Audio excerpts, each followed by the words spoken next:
Сајбер криминалот во Македонија е во подем. Девојчињата и воопшто младата популација мора да научат како да се заштитат, посебно од сајбер насилството. Од Министерството за образование сметаа дека во оваа ера на дигитализација неопходно е децата во училиштата да се едуцираат за опасностите од компјутерскиот, односно интернет криминалот. Сајбер насилството е присутно секаде, не само кај девојчињата, не само кај младите, туку и кај повозрасните. Цениме дека на овој начин прво младите ќе станат свесни и тоа дека ќе се пренесува. Второ, цениме дека ова треба да стане и составен дел од наставниот процес, каде што учениците, штитејќи се сами себе, ќе го штитат и општеството. Безбедноста воопшто е значајна за сите, но сајберот е нешто што е во подем. Обичните задевања што беа во наше време сега преминуваат во сајбер криминал. Треба да знаеме како да ја користиме вештачката интелигенција, која брзо се развива. Младите се присутни на социјалните мрежи, каде масовно ја користат токму вештачката интелигенција, не размислувајќи на опасноста која демне.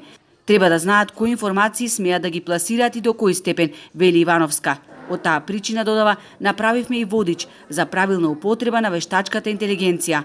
Младите да знаат како да ги заштитат своите лични податоци, фотографии, посебно локацијата на која се наоѓаат. Министерството за дигитална трансформација, едно од поновите министерства, работи на дигитализација на услугите за граѓаните, што само по себе може да има и негативни импликации. Секоја дигитализација се носи негативни работи, односно напади на лични податоци, напади на лицата преку социјалните медиуми и затоа активно работиме да ги заштитиме граѓаните, нивните податоци, како и фирмите исто и нивните податоци. Во рамки на Министерството за дигитална трансформација, со помош на проектот Дигитална Европа, е воспоставен Национален центар за безбеден интернет. Преку овој проект се едуцираат децата, родителите, наставниците, потоа ранливите групи и лицата со посебни потреби, како безбедно да користат интернет, а притоа да ги заштитат податоците, што може да постираат на социјалните медиуми, бидејќи голем дел од податоците може да бидат и злоупотребени.